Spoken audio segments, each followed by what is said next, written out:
Hey, everyone had a chance to review the minutes from the last meeting? Any changes or corrections? If none, will someone make a motion to accept? Greg, is there a second? I'll second. Dave?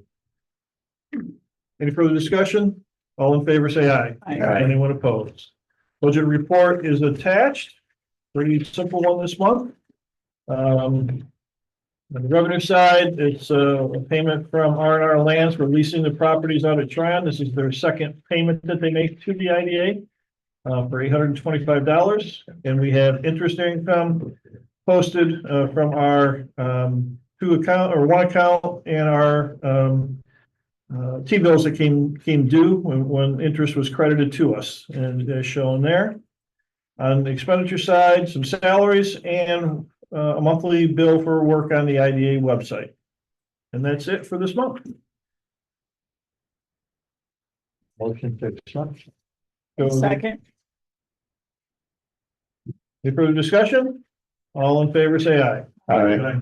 Very good. Audit committee, monthly bank reconciliation. Sue?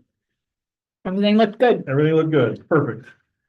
County reports. Jack, anything, or excuse me, CRG reports. Slip of the tongue there. Yes, I do have a report. And that report is attached to your agenda.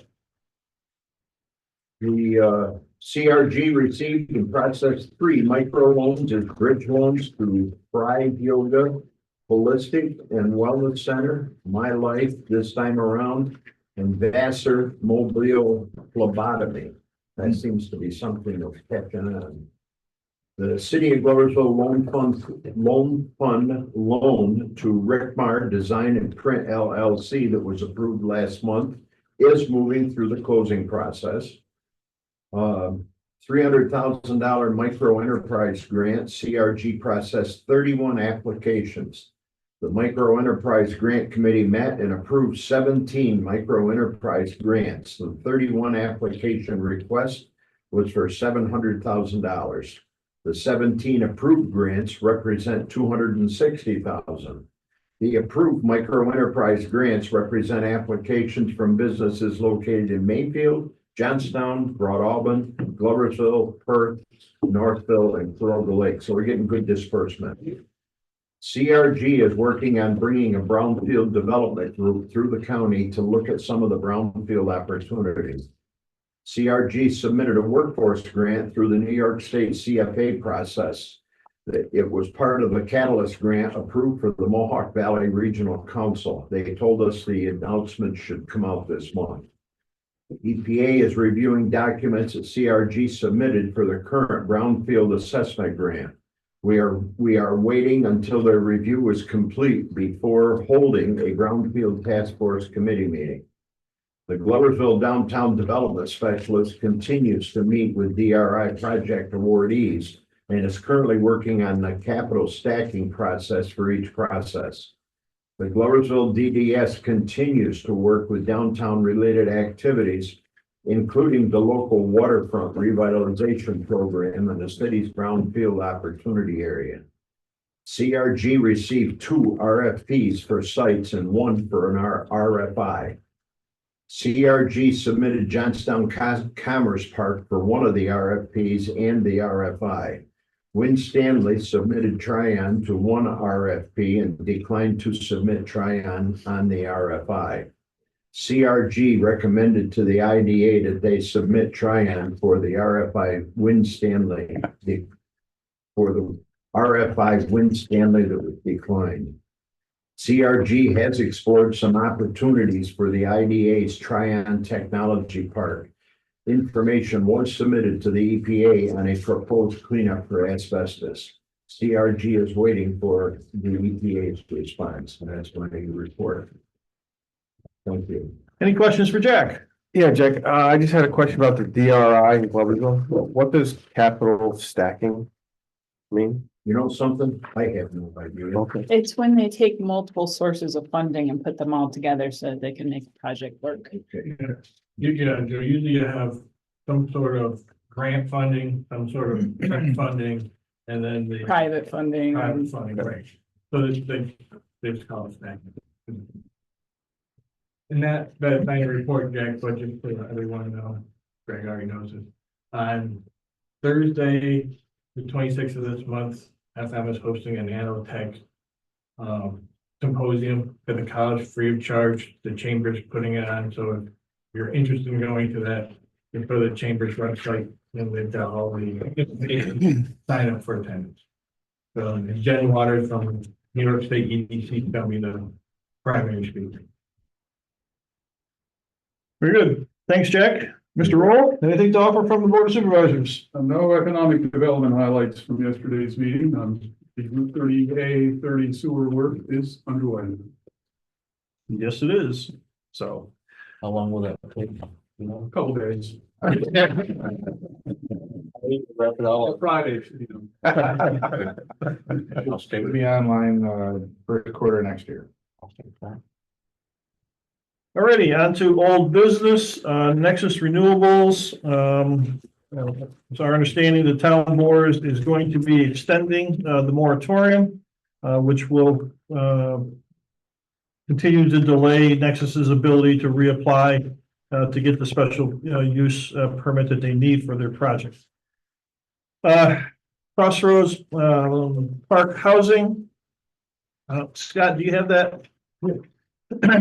At your meeting last month, authorization was given to have Environmental Design Partnership do a wetlands investigation to verify the existence of wetlands on that 26-acre parcel that is up for sale. Yesterday, we received a first draft and as shown up on the drawing. In purple are the areas of wetlands that have been identified. The one kind of in the middle up top, the long, narrow one, that's actually the existing stormwater retention pond. But they, as you can see right there, that was built when Crossroads was originally built. So it's really not it's considered a wetland, but it's really the pond. We have shared preliminary information of this with others, and we're waiting for the final report to come in from Environmental Design Partnership that tabulates and tells us how many actual acres of wetlands those areas actually comprise. So that's where we are. Hopefully have a final report to share at our next meeting. Can you move a wetland? Meaning, can you like, dig out other spots and Yes. make it, okay. Yes, you can. There's a process that where the EPA or DEC will allow you to build new wetlands if you're going to disturb an existing one. But that's subjective to the extent that, you have to, sometimes DEC will tell you, you've got to, or Army Corps, depending upon whether they're state or federal wetlands, it's either 1 for 1. Sometimes they want to say you might have to create 2 new ones for every one that you're impacting. So that would all be worked out as part of the application for a permit if one is needed, if you're going to disturb a wetland for any reason. Okay? And these, I think, again, we're waiting for acreages. But right now, it appears that these would not be state regulated wetlands, but Army Corps regulated wetlands. New York State DEC regulates wetlands in New York State, but that wetland has to be 12.4 acres or more in size in order for DEC to classify it. Now, that's going to be changing in a couple of years down to a lower threshold, but for now, it's 12.4. Army Corps has no minimum acreage. They just classify areas based upon several criteria, soils, vegetation, and so forth. So these would probably be considered federal wetlands. I always wondered what that threshold was. It's 12.4, and next month, I'm part of board training as I'm going to talk about these changes to the state's wetland regulations. So we'll talk about that at that time. Okay? All right. Yes, sir, Joe. Question about Nexus Renewables. Are we incurring any legal expenses or are these mostly conversations with them right now? No legal expenses. I've not asked Kara to do anything on this. Okay, It's just just- conversations I'm just having check. with them. Yep. Okay, just want to Yep. make sure they were paid, if not. Make sure Kara's paid. Um, development strategy ongoing. MRB working on the 5 projects in the 3 main component areas. They are supposed to be presenting the final strategy to the Board of Supervisors at their November meeting. So we're getting close to the end of that process. Go to new business. That time of year, proposing, taking a look at a draft of a 2025 budget, which is attached just past the your monthly budget report. And the budget has 3 columns. The first one obviously showing revenue and expenditures. The middle column is the current 2024 budget. And the one we're looking at is the right-hand column, which is what's being proposed for 2025. How do we put this together? Well, I always start at the bottom. Come up with an expenditure plan. Okay? And what's in here is salaries and wages. And the governance committee has been asked to develop salary recommendations for next year. So that number is just a plug-in. Once they come back with actual recommendations, that number will be revised per the recommendation of the governance committee. I left in here the same amount that we have budgeted for work on shovel-ready sites, engineering, realtor, whatever the case may be, of $120,000 as we have in there for this year. Under other operating expenses, I left in there 10,000 for the Crossroads Business Park. Again, if additional work needs to be done, as we look to try to market and sell that property, there's going to be dollars in there for that. And at the bottom, if you recall last year at the recommendation of the board, there used to be a separate IDA budget and Tryon budget. And it was recommended that they all be consolidated into one. So we now show the Tryon expenses under other non-operating expenses. For the mowing, I bumped that a little bit for next year, just in case there's increased costs.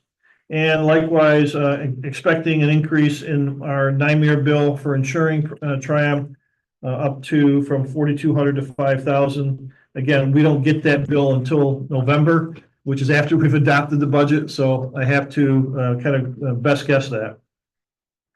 What we're showing is a total expenditures of 243,320, which is down slightly from this year's budget of 251,507. So with that, now we go up top part of the budget and look at the revenue side of things. Because what we have to do is come up with a balanced budget. Okay, where we have revenues that match expenditures. So we've got to come up with $243,320 in revenues. So we start up top with the under other operating revenues, administrative fees. We charge CG, Roxanne, and Benjamin Moore $400 a year for as an administrative fee as part of their projects.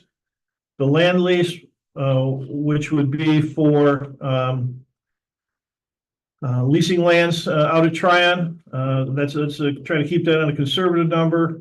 And then the Win Stanley option of 25,000, which is what it's shown at 100 is the budget for this year. But if you recall, that's what we put into the budget. But right at the end of last year, Win Stanley came back and through some discussions and negotiations, that number was reduced to 25. So that's the number we're putting in again for this year. We then go down other non-operating revenues. Again, Win Stanley hopefully will be reimbursing the IDA for mowing costs again for next year, like they've done the last 2 years. Since we've got 12,000 down as an expense, I put in 12,000 as a revenue up top.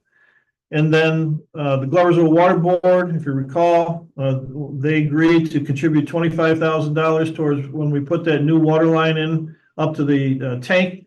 But we agreed to spread that payment out over 5 years, at $5,000 a year. Next year would be year 4. So we take all of those that we just talked about, subtract them all from the 243,320, and it leaves a balance of 159,320, which is what is shown under the line of transfer. And that's the amount of money that we would transfer from our reserve fund into the budget to balance the budget so that revenues equal expenditures. Okay? Questions? And so each year I ask you folks, is there something, a project, an initiative, a purchase that you would like to pursue in 2025 that we should try to budget dollars for that purpose? Is there anything? It looks like you made an assumption that we were gonna be investing more on the website. I noticed that went up by $10,000. Yes, we'll talk about that here in a few seconds, okay? I think I know the origin, but just. Okay, the 2 months. Yeah. Correct. It's part of the discussions we're having between CRG, IDA, Chamber, and tourism and workforce development. Okay. Last year, obviously, we did the $25,000 for the development strategy. In the past, we've also assisted the county in some other endeavors. Should we put a figure in there for possible assistance with other county projects? That is this board's call. You have something in mind? I didn't have anything, but I know things pop up periodically. Because we did the 25,000 for the. Yeah, last year we did 25,000 for the development plan. Right. Prior years. Budget. You could keep that 25 in and just call it, county projects. If you want. Begin. And again, you're not obligated to spend it. You just got it allocated in the event that something does come up where you would want to have. So, okay. It just means we're boosting our transfer amount to cover Correct. that, right? But again, If we. if you spend it. If we spend it, right? Correct.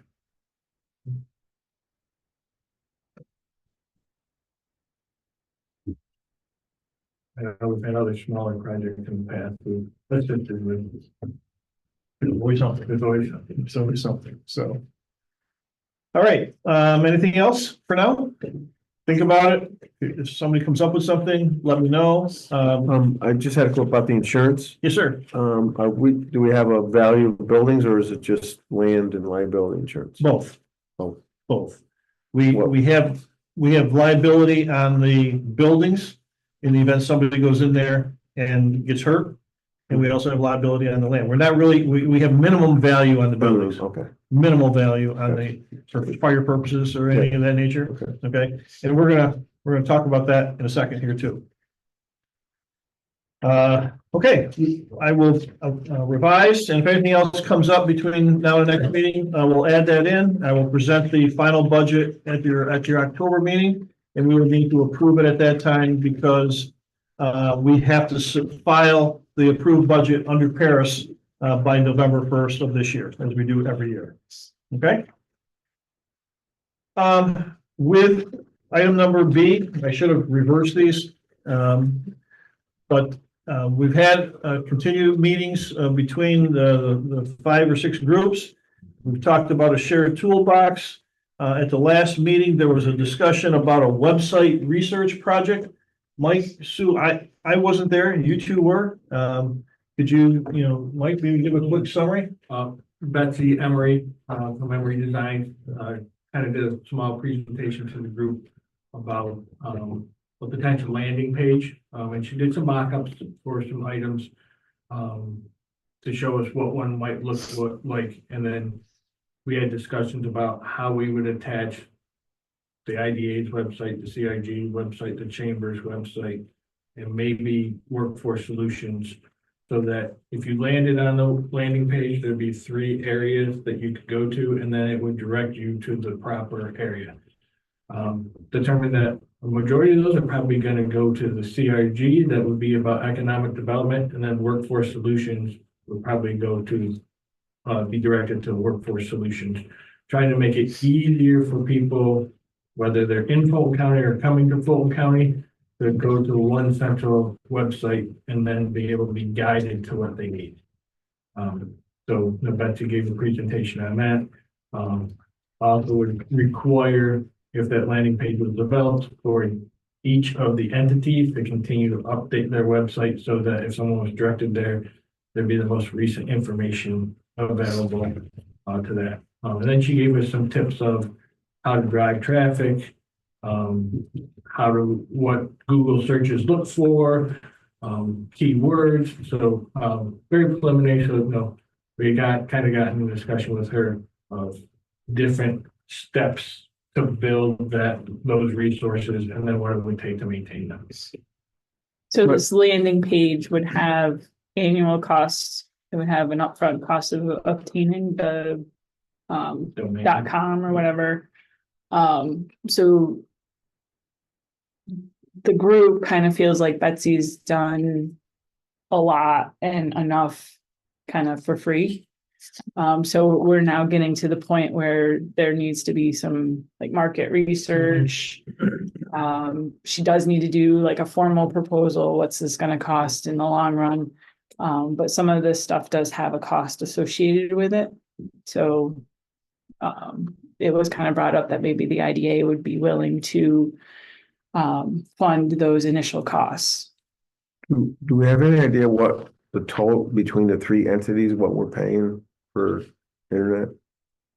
No, For we don't know what the chamber and CRG are paying. um, The chamber Chamber does CRG it works separate. with, right, they're separate. Chamber's just separate. CRG works with Betsy, chamber does it differently. They do not use Betsy. okay, I'm just, like if we're spending $75,000 a year on websites for economic development, how much bang for our buck are we getting? Is kind of Well, my each entity owns and maintains their own website right now. question. We're talking about having another website that is the landing page for any outside searches that would then direct the traffic to our individual websites. We all still have our own individual page that we own and maintain. Like, we have to have our own individual page because we have to report our meetings, we have to, post information on there so people have access to it. So we can't roll. Sure, yeah. We can't be a part of a larger one. And I think, obviously the chamber also is partner with Montgomery County. So, there's some restrictions there. And workforce is 3 counties. 3 counties, Harry, Montgomery, and Boone. And part of the whole discussion was also that, every website is trying to drive traffic to Fulton County, right? We're all trying to bring businesses to Fulton County, we're trying to provide services for Fulton County, et cetera. But also each website's competing with one another. The IDA has website or information about tourism on there. The CRG has information about tourism. The chamber has information about tourism. But so depending on when you're doing a search, whatever website comes up, somebody looking for tourism, the IDA's website might come up for whatever reason, whatever's on the IDA's website. So I think part of the concept that we need to do, and what Betsy had mentioned, is kind of doing an audit of everybody's websites. Right. And She's try to stay mentioned focused a that- little bit more. She's mentioned that our websites compete. Yeah. the people- And so I think it's worthwhile to find out how and can we fix that? It's not really a surprise, given how the genesis of everybody's websites. There's never been a centralized effort to coordinate the content of all of our websites. And how do we stand out against all the other Fulton counties? There's Fulton County, Georgia, there's Fulton County, Ohio, and most of the searches weren't Fulton County, they were for specific businesses in the county.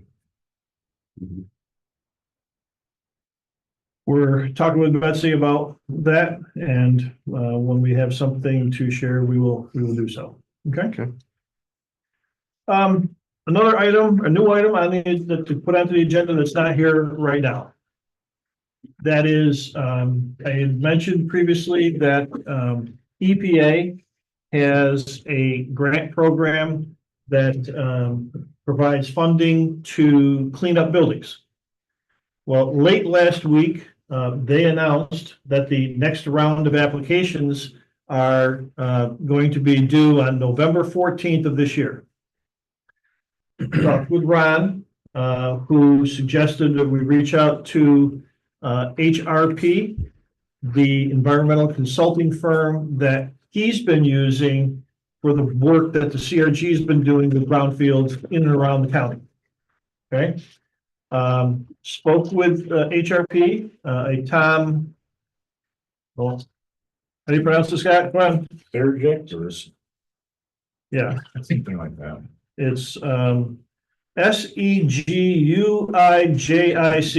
Yes. Subject. Nice gentleman. Tom. Tom. Sorry. Mr. Tom. And asked Tom for a proposal for them to prepare this application on behalf of the IDA. I received a proposal. I had several conversations with him yesterday.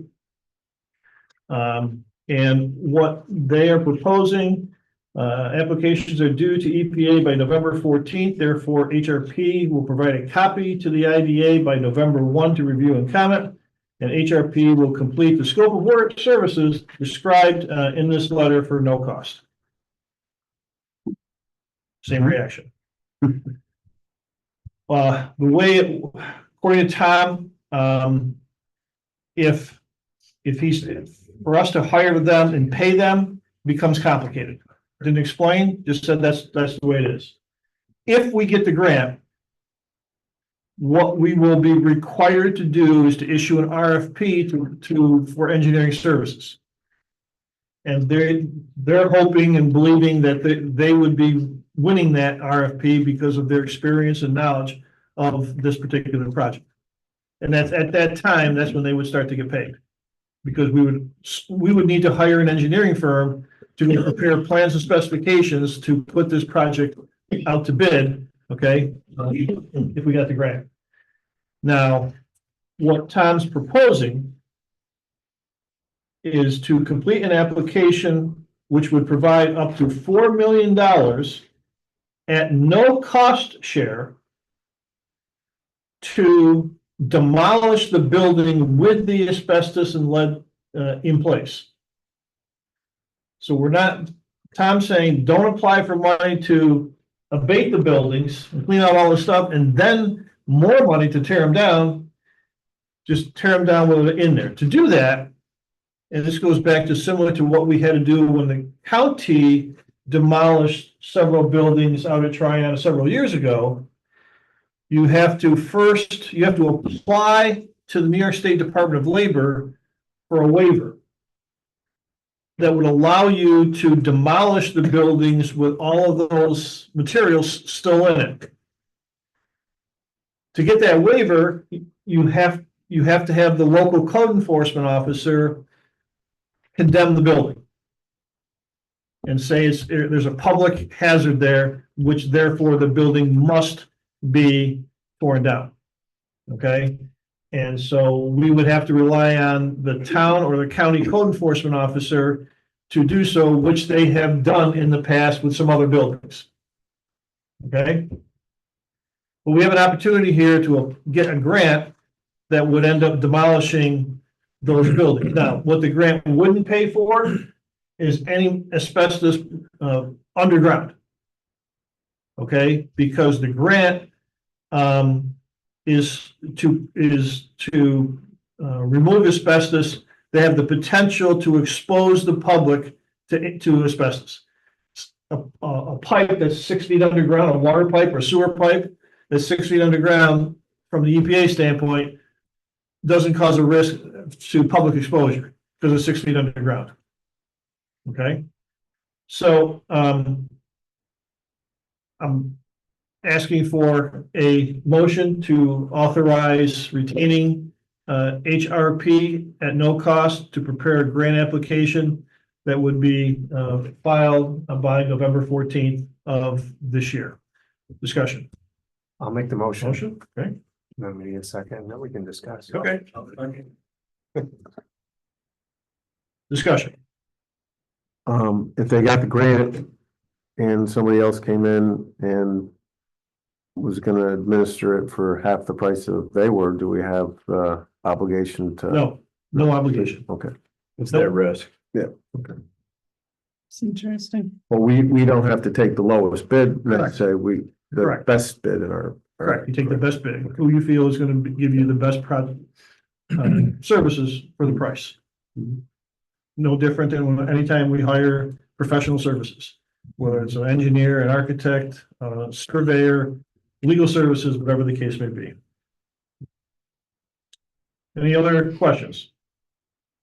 Can you remind us what our agreement was with Win Stanley if we did secure some grants or some financial money to tear down buildings and they were going to do this? I just can't remember. It's been 2 years now. Well, there was. What we were supposed to. There was an understanding when we had a purchase and sale agreement with them, Mhm.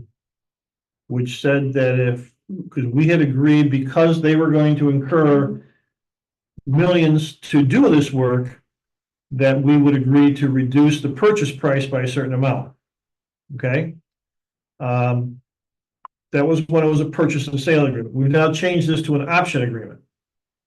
Okay, so we'd have to see whether that agreement, which was part of the purchase and sale agreement, would still apply as part of this option agreement. But yes, there was an understanding that you folks, Right. in response to them coming to you and saying, you know, we're spending millions to do this, more than what we had projected when we agreed to buy this. And this board agreed to reduce the price by a certain amount. I would think that if we're taking care of those millions for them, that no longer applies. That's what we, Yeah, I just right, don't and- And there's yeah, add something to the yes, agreement. we'll have to go, good point, Joe. Yeah, I just just, wanted to make sure. Yep. If we're tearing it down for them, then. And since it's There you go. converted from a purchase sale to an option agreement, what does that mean? that's the unknown. Yeah. Yeah, I think I remember Joe was having discussions, if we were able to get funding to remediate some of their concerns, that we would renegotiate the price, because they wouldn't be incurring those additional costs. Right.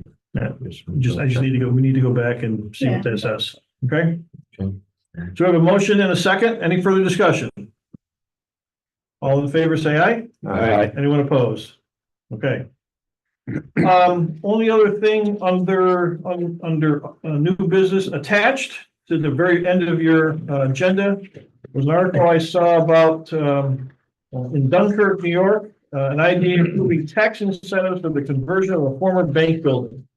And this is kind of consistent with the changes that the board made to its pilot policy a number of months ago, where we're trying to incentivize rehabilitation. Well, I just thought this was a good example of another county kind of doing the same thing that we're trying to do here. Read it at your leisure, and it's also part of board training. Alrighty, going back to other business under board training. Quick review. One of the financial incentives that we provide is granting sales tax exemptions to a project. Okay, and this one's probably the most complicated and paper generating incentive that we have. IDAs are tax exempt.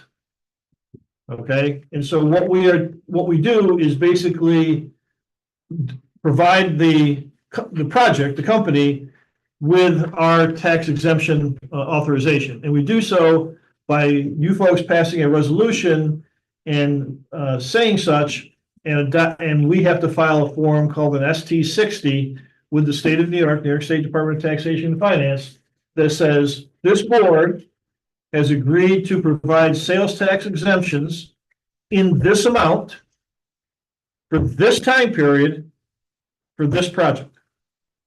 Okay? We file that, we have to do that within 30 days of that resolution that we pass that approves that. The company then goes out and starts using that sales tax exemption. And when it buys materials that are used to construct the building or renovate a building, as well as to purchase machinery and equipment that's going in the building, they have to keep track of all of those expenses and how much sales tax exemptions they took. And at the end of the year, the company is required to file a form with the State Department of Taxation and Finance that says, here's the exact amount of sales tax exemptions we took in this past year. Every year, when that gets filed, I share those with this board, because what the state wants you folks to do is to review what they actually took and compare that to what you approved in terms of a max, to make sure that they're not exceeding the total amount authorized, or are not using the sales tax exemptions for ineligible uses. You then have to file a form, an ST-62 form. I got these down pat now. After 27 years, I heard it. Which says that you've done your kind of review of reporting and whether you had to recapture any sales tax. Okay, recapturing is something you have to do if a company took more sales tax than they were authorized to do. They did it for an unauthorized purchase, okay? Or did something that was not in accordance with the terms of the agreement that we entered into, which says you can take these sales tax exemptions. If that happens, you are required to go back to this company and say, hey, folks, you made a mistake. You took too much. You took it for the wrong reasons. You have to pay us back, and we tell them how much. And then they have to submit that payment to the state. Then the state would send a payment back to us for our share. Okay? So in a nutshell, that's what Kara and I do with these projects. You folks do the authorizations, and then we handle all of that paperwork. But anything to add, Kara, on that? It's pretty straightforward, is it? That piece for the recapture is mandatory by state law. With respect to the other pieces, if you extended a mortgage tax exemption or a pilot, that is discretionary on your part for the recapture, but the sales tax piece is not. Right. At least for the state's portion of the sales tax. Yes, sure. Quick question. So, I mean, we've seen that obviously a person can, or a company can reapply for more, like Venture More did, and we just approve it and That's correct. extend it. And then the Well, recapture, but understand, you're not obligated to. we don't have to. Correct. Yes.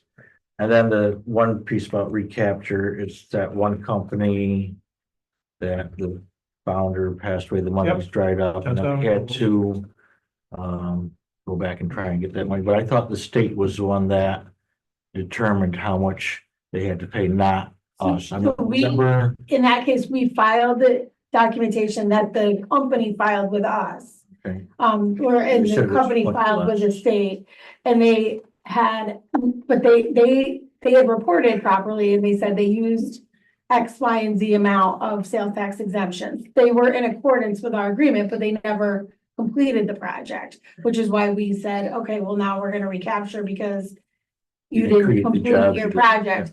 Well, then when we filed all of this with the state, then the company said, well, we made a mistake when we filed our ST-340s. We shouldn't have claimed all this. Some of this equipment would have been tax exempt to begin with. We think that this is our number now and we'll pay that Right. portion. And the state agreed with the company that they had filed their forms with inaccurate information. Because of that discrepancy, okay, we asked the state to tell us how they interpret it. Mhm. Okay, but in most instances, if we know that you granted, 100,000 exemptions and they report 120,000 exemptions, you have the ability to say, oh, you've exceeded, we don't have to go to the state and say, do you agree with us? No, we know for 100% fact that you exceeded it by 20,000, you have to pay 20,000. It was just that particular instance Right. there was a little confusion because of that filing and then changing it. Right, because manufacturing equipment is tax exempt regardless of IDA involvement or not.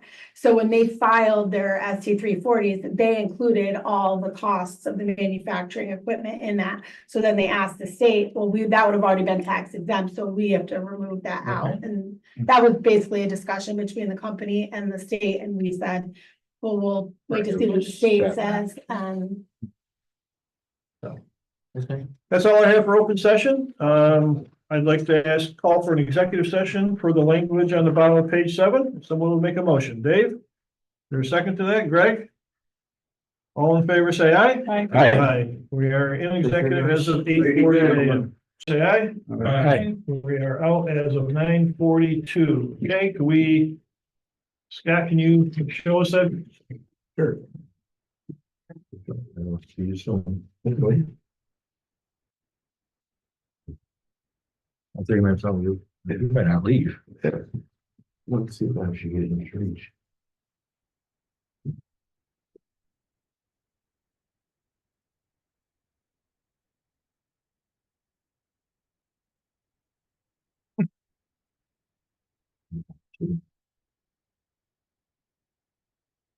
That's the report. She did Yeah, I'm gotta trying. find the video. Some reason I'm not hearing the sound on it.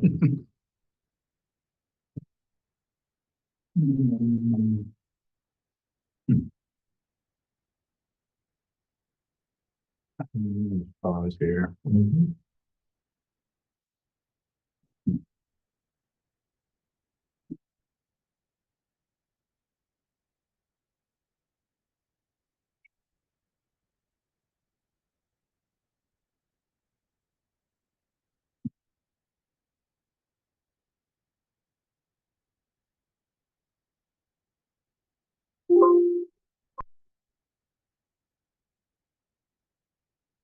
So, wanted to go over your monthly digital marketing report with you. We're measuring a bunch of different things, and I thought it might be nice for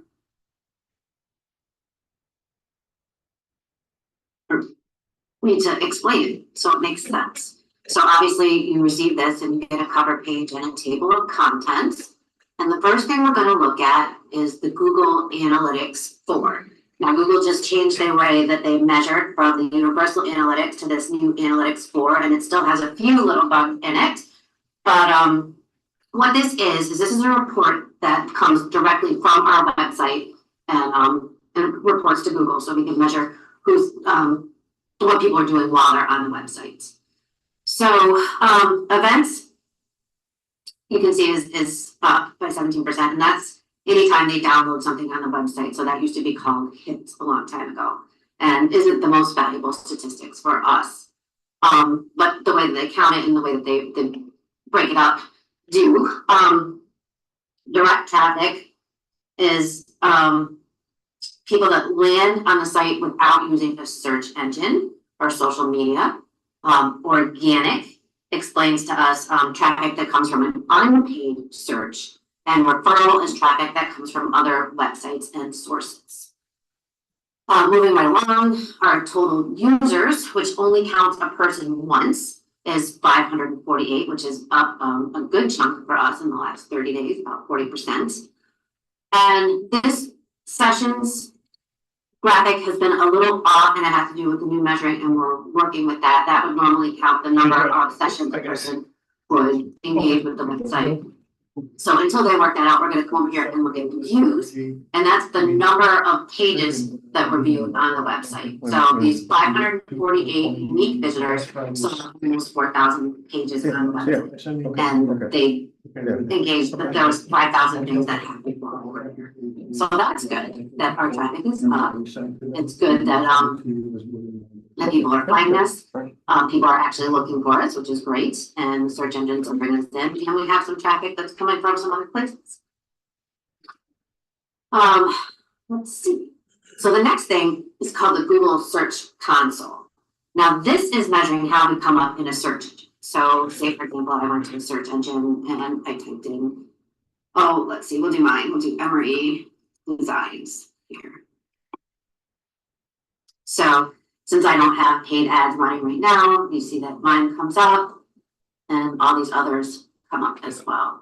No paid ads to show you, but this is what it's measuring, is this traffic. Okay, so we're coming up a little bit less in search this month, but we're pretty much even. These are the terms that brought us up in the search engines. From the number of times that a search engine brought us up, so we showed up in 22,000 searches that people did, and out of those, 207 people clicked on the search to go to our webpage. Now, the average position, or what is domain authority, we're at 20.8, and for a local company that's not doing paid advertising, between 20 and 30 is good. And the click-through rate, we really want to see that between 1 and 2%, and normally we're in there this period for a little bit low. Beneath here are just the terms that people have clicked in that have generated our website to come up in the search engine. So these are the number of clicks, these are the number of times that was searched and showed up, and this is where we showed up in the search engine, and that's the percentage of how many times people clicked on that. So the reason why Google search is so important is because the web has become very congested with a lot of traffic, and it's really the new phone book. So people are typing something in the search engine before they are actually looking for us, like typing in our domain name to go to us. So that's the Search Console. We also measure Bing, which is gets a lot less activity than Google just generally, but we measure it anyway. It measures different things, and we populate for different reasons in Bing. So we got 7 clicks from the Bing search, and we were shown about 2,000 times. And you can see the list of things that they were searching for on Bing was different than what they were searching for in Google. So this is the Google Business Profile. Again, another thing, but I want to show you exactly what that is. So remember I typed in here and this came up. This little piece over here that has the map and photos and this website directions, call, and reviews, which are important. But also this is where we put content. We advertise the article that we do every month. So this is measuring just this portion here, which is our Google business page. So many times people just want your phone number, or they need to get to the website, or they need to know how to call you, and they visit this and don't actually visit the website for that same information. So that being said, they've also changed the way that they do search starting about March. They changed it from GPS, which was using a mapping software, which always showed you the things that were the closest to you geographically, to an AI-based software. And that's working itself out. So normally these are all green. We're down a little bit less than we were before. I expect to see that increase as Google figures out what they're doing. But these are the types of devices: mobile search, desktop search, mobile apps. And so we're seeing the maps there and there. So the mapping software is also sending it to us, the Google Maps. Mobile is just increasing in the number of sessions, and desktop is decreasing, and especially on maps. That includes cars, I believe. So there's that button that says calls. So it's showing that we had 1 call. It's showing that we had 39 people that got directions, and 9 people went to our website from that information. So we also have the YouTube channel, which is where we've been posting our board notes, and I would so much love it if the board would subscribe to our YouTube channel. That would be so helpful. Right now we have 5 subscribers. 19 people looked at things that we posted on YouTube, and they watched for about 10 minutes. For a total of 133 minutes this month.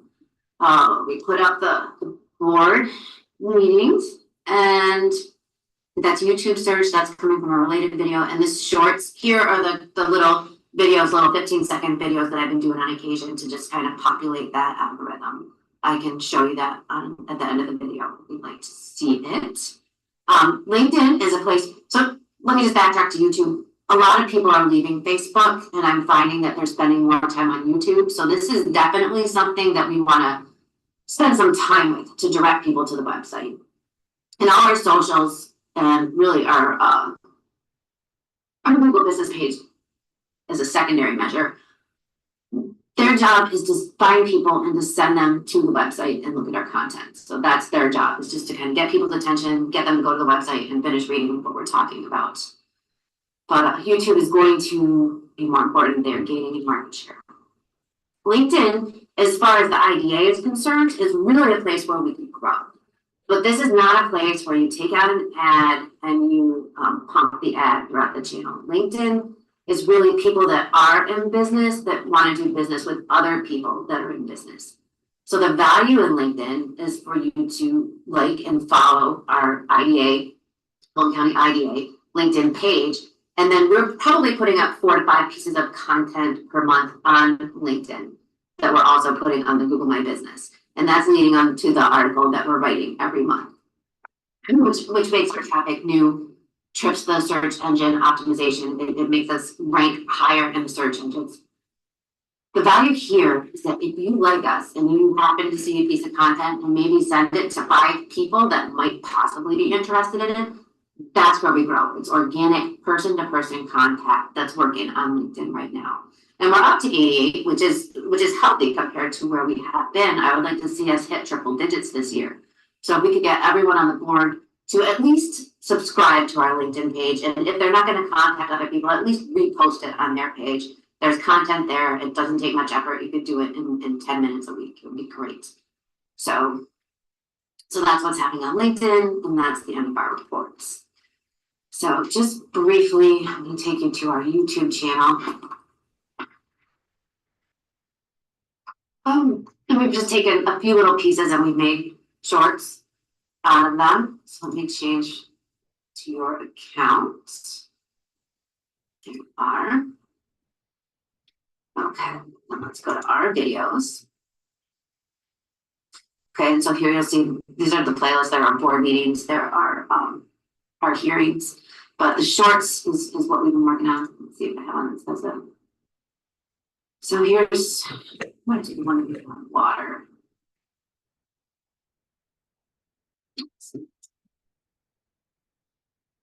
Yeah. So obviously there's content here to trick the search engine.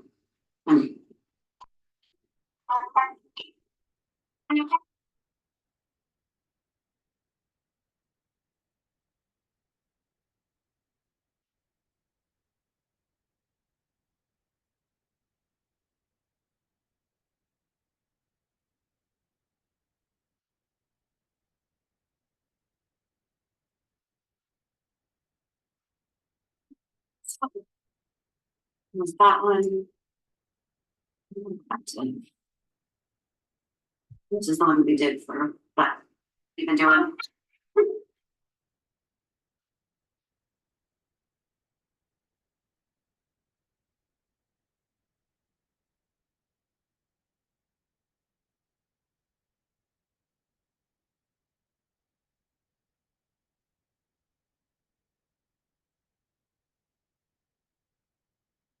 So they're just some little short videos that we've done. That content's available on our Google My Business page, our LinkedIn page, and it's there just to help get content to go to our pages. So I hope that helps you understand the report that you're seeing. I have gone in and enriched the descriptions on the terms if you want to look up what they are.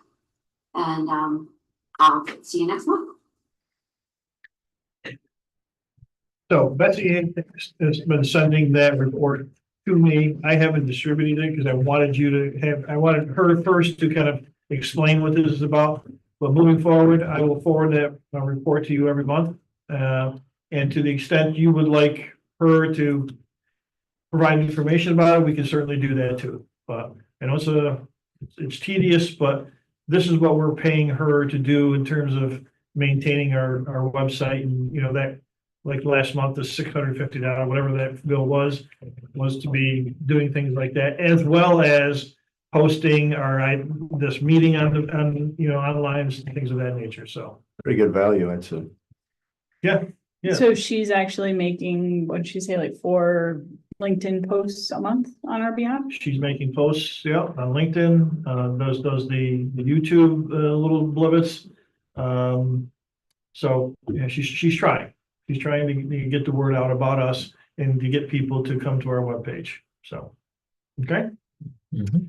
That's all I have for today. Sorry, when she mentioned paid advertising, I heard her mention, she talking about people paying to put advertising on your page, or are you talking about IDA paying to advertise on Google? That Yes. was. Yep. Is it Raises some- you up higher. Right, so is that something that's inexpensive? Or is it, could we ask her, just, Good ask, I mean, if it's, Depends on how many hits you're trying to achieve. right. I Kind of mean, volume. if it's reasonable, maybe it's something to look into, if it's astronomical. Mhm. We pass, but it's just, I think it's worth asking. Okay, I can do that. Motion to close, Sue? I'll make a Is motion. there a second, Joe? Absolutely. All in favor, say aye. Aye. Anyone opposed? See you on October 8th.